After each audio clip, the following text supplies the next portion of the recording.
everyone. So here we have a very, very special guest, Dr. Aarosh, who secured rank 1 in INICET November 23. So heartiest congratulations, Dr. Aarosh. Thank you, ma'am.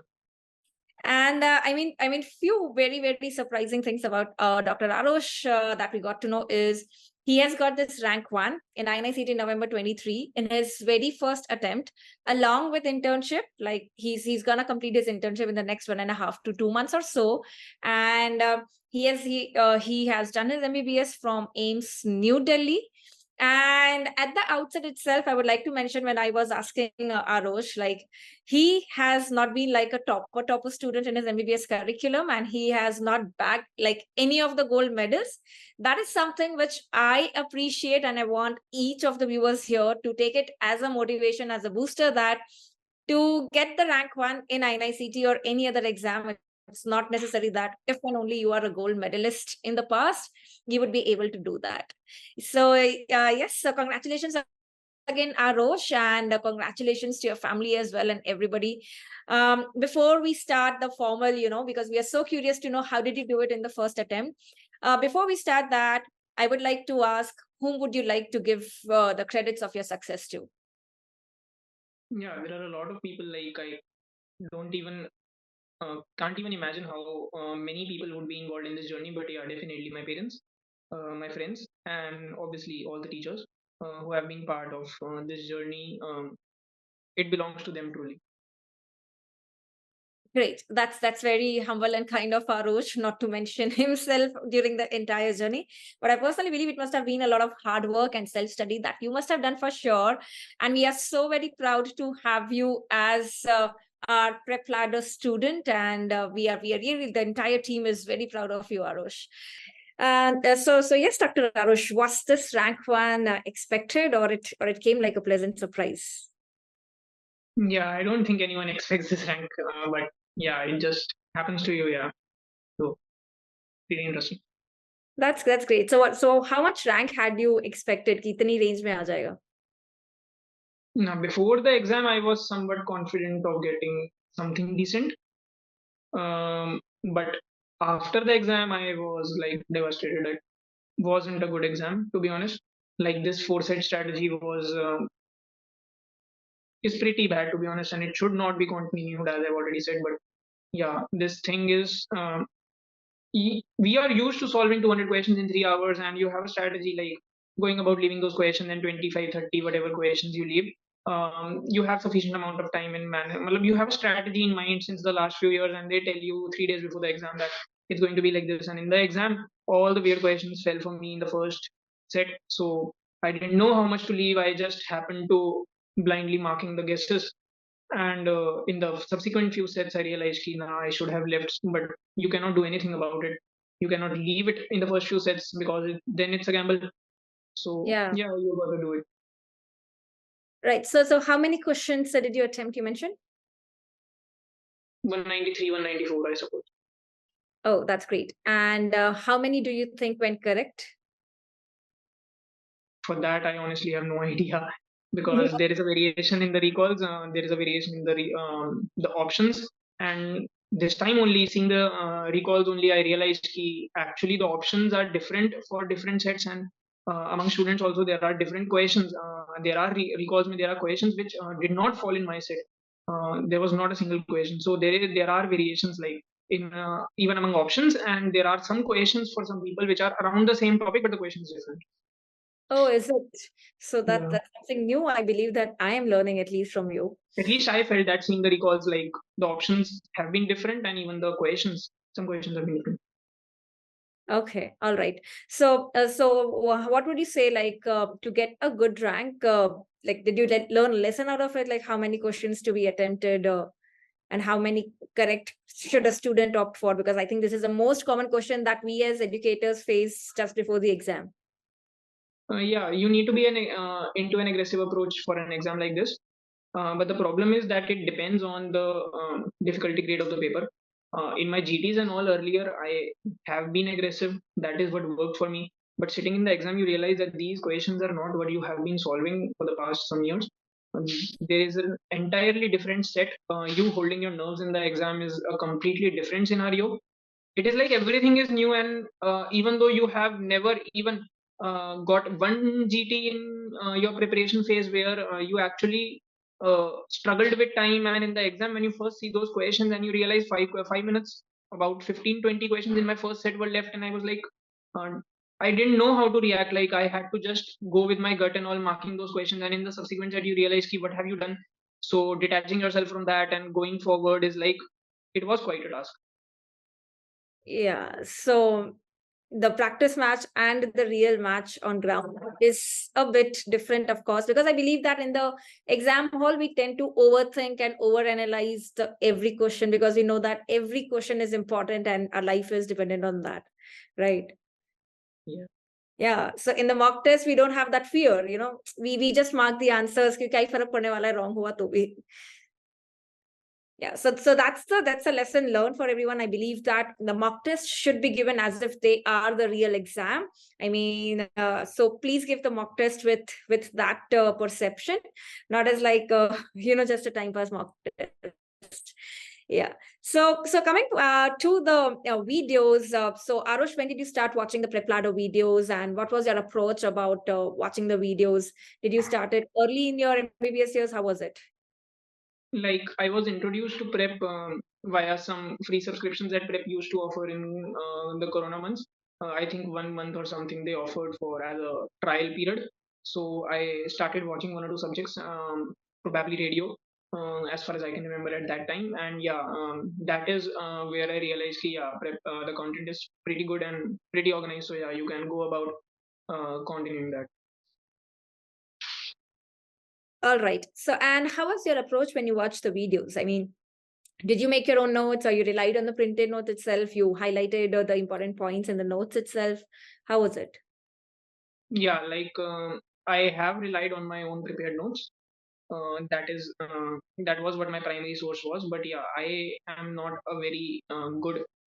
I'm not actually very good at rereading my notes again and again. So after one or two reads, I usually relied upon watching new content and reading new notes from actually the faculty also changes from institute to institute. So yeah, you are pretty much intrigued about what the new faculty has to offer. So yeah, I used to watch their content and all, and that is where I added points to my notes. So yeah, I was pretty FOMO struck, but maybe that helped in getting realization that new questions, how do you analyze them, how do you solve them in the exam.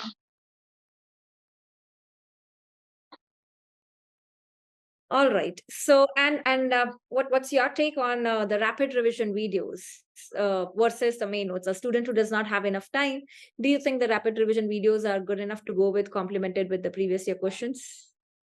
Yeah, like honestly, no matter how much in depth you have read or whatever you have read, probably what you will remember in the exam will be what you have done in the last 1 month or so.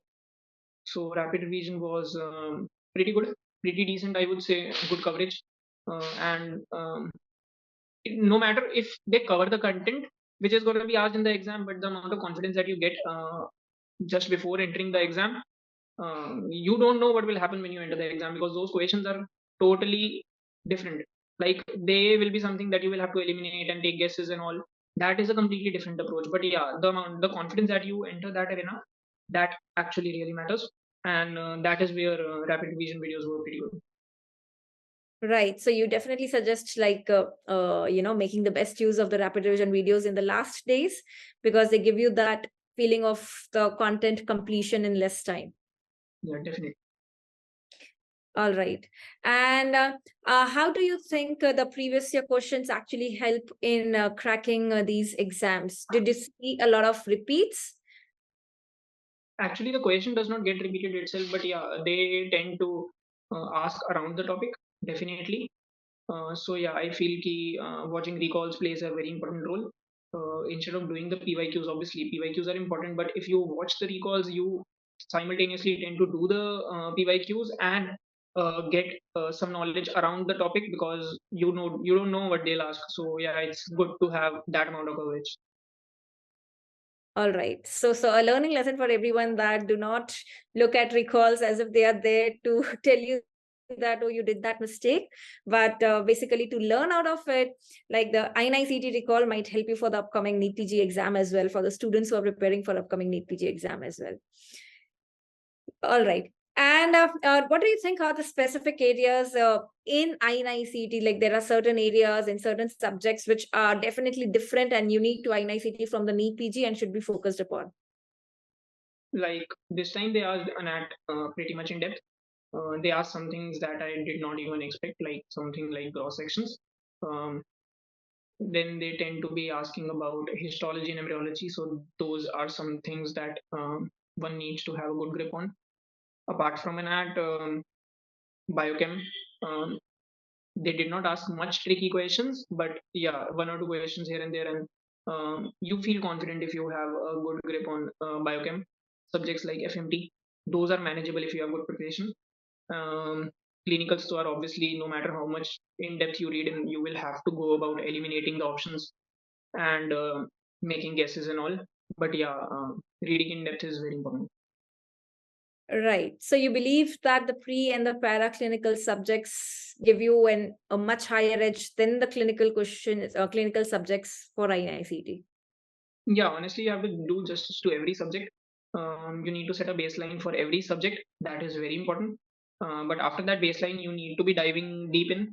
Now that depends on everyone, what their interest is, how deep they can go in, how much time they have to go deep in. So yeah, that becomes pretty personalized. But yeah, you feel confident when you have read a subject in a bit more depth than what would have been taught in the primary lectures. That helps. All right. And how was your approach on solving the Q bank, the updated Q bank that we have at PrepLadder with a lot of more new features, like the explanation telling you why a particular option is not the answer, or giving you the learning objective at the end. How did all those features did you make the best use of, and how should a student approach a Q bank? Like this thing where they tend to be explaining why the option is incorrect is pretty much like the USMLE format where they have the apps. That thing is pretty interesting because that clears the confusion that you have onto why the option that you marked was wrong. Other than that, the updates are pretty nice. You tend to be pretty familiar with what's going on and not all the old questions. Because there are some things that you will need to leave because you cannot study everything. So yeah, it's pretty good that we keep into account the latest things that are happening and the common things that will be asked which the faculty teach, rather than diving into all the 25 30-year past questions which are useless. All right. So, should a student be solving the Q bank right from the day one of when they're starting the preparation, or like do it as a complement to whatever topic they are reading and do the Q bank of that, or should they complete a subject and then go and do custom modules feature also that we have? Like that would be pretty personalized for everyone. If someone feels that yeah, they need to get many questions, like at least 75 80 questions correct in the Q bank, to get that amount of confidence to go ahead, then they need to be solving it simultaneously while reading the topic, because once you complete the topic and then you go about solving the Q bank, then you tend to be getting more incorrect, even though that is a better approach if you want to go for active recall or something, because that helps train your brain to tend to bring into recall and then read your notes again, search that point and all. But yeah, it's pretty personalized, and whatever one is comfortable with, one should go ahead and depend on person to person. All right. And have you been a student, like during your MBBS years, you've read all the standard textbooks, the reference textbooks. So your base was already very good. And that is what actually helped to crack the exam in the first attempt. No, honestly, like the first and second year, yeah, I managed to read most of the standard textbooks for something like anat, biochem. Um, then for subjects like path, Robbins plays a very important role, like the most important role, I would say. So yeah, that needs to be covered through and through. Other than that, not a big fan of Harrison or something. So yeah, those things are not manageable. Bailey, I did give one read for many topics, but you don't tend to remember anything in the exam after that one read. So yeah, it will just be for your own interest. So clinicals, yeah, I don't think I managed to read any of these standard books. But yeah, pre and paraclinicals are important to get to the core. I'm pretty sure that so many students would be happy to hear that कि चलो, like the rank one has said that Harrison इतना पढ़ने की जरूरत नहीं है. They would be pretty happy to know that. Again, I think that's where the the PrepLadder videos, rapid revision, because I think these days we the educators are taking a lot of efforts to read Harrison for you guys and simplify it and give you in that format, and I think that makes things pretty easy in this era, I believe. Yeah, definitely. You need to have someone to guide you through, because you are pretty much in an open sea with vast amounts of knowledge around you, and you don't know how to cruise through. We are pretty much like at the beginning of a subject, and yeah, so prep videos and all pretty much help you to get you through, like at least align your thought process, and then go ahead with reading your subject.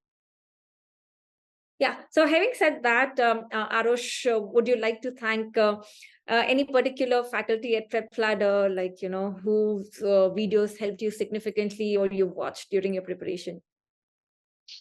Like Rajesh Kaushal sir, um, his revision videos are amazing. And then Khushbu ma'am, her lectures are pretty amazing. She helped me dive into Dharma pretty deep, and that was pretty amazing. Like the depths that she teaches, like you get to cover Dharma through and through. So it's pretty amazing. Um,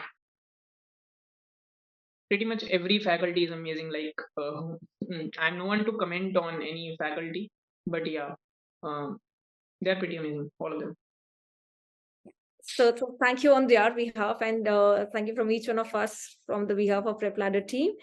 And yeah, coming back to your preparation journey, any like, let's say, top 3 mistakes that you would like your juniors to know, the upcoming aspirants to know, that these are something that you should not be doing? Like you should have a pre-planned thing for the revision. I went about searching for resources in my last time, which could have been avoided had I been much more organized. Uh, Having known to watch just this thing or just this thing, because obviously everyone gets anxious that maybe I should read this or that. But yeah, a little bit of faith on your primary sources, and knowing where to revise from helps. So these revision videos are pretty good for that. And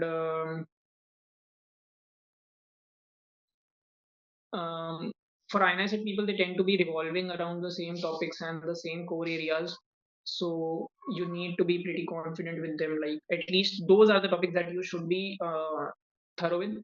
Um, the additional, the new topics would be new for everyone. So yeah, that does not really matter much. It does matter, but it does not matter as much as getting correct those questions which have already been asked, or at least the topics that have already been asked.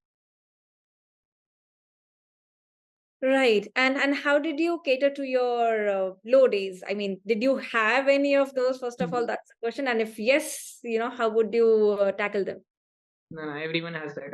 So there were a number of low days, like maybe 1 month of low uh, time. But yeah, you need to talk out to people that you trust, and your colleagues are the ones who understand, who are going through the same phase. So it is pretty much important to talk your heart out to them, and to create a distraction for the mind, like watching series or something, like social media and all, with limited amount of consumption. Like it plays a pretty decent role in getting you through times when you're not feeling well. All right. So having said that, like, do you have any extracurricular hobbies that you follow or something? Like when Aarosh is not studying, what is Aarosh doing? Not really. um, Honestly, it's just music, some mild amount of workout. That's all. Um, Netflix and all. No. Okay. All right. And since you've cracked this rank one along with your internship, I'm pretty sure the interns would like to know that how did you manage that along with internship? There are two queries. Either या तो internship नहीं किया या internship बहुत light है. I know which might not be the case. or या पता नहीं कुछ adjustment किया होगा, that might be the case. Or the second, if it was a really true internship, that how did you manage it along with your postings? How did you actually manage the time? What I feel was honestly was your baseline is actually set before the internship.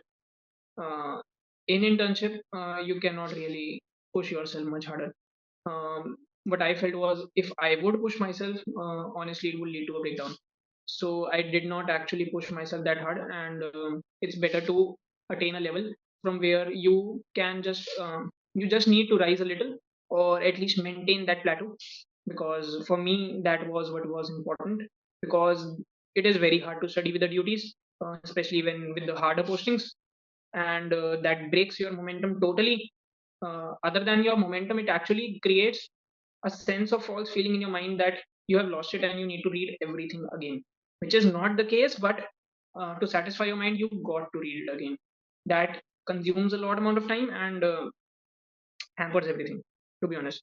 So yeah, in internship, there is not much reading. You may solve questions, you may recall things that you have already learned, but yeah, the baseline is actually set before the internship. All right. So having said that, like, did you use any of those short time periods also that you got during your internship? Ki, chalo, my senior is late for duty. I got 10 minutes. Let me solve 10 questions. Were you a person of that kind? Nah, never. I could not read in my postings or with the people using Anki cards or something like. So I had colleagues who would ask me questions. Matlab, that is the only thing that I could manage. Matlab, that is the only learning that I could do, reading notes or solving questions in my postings. Not that kind of way. Right. So, like, are you a person who needs like a very secluded place to study? Like, this is where I can study apart from this. Okay. Definitely. Okay. All right.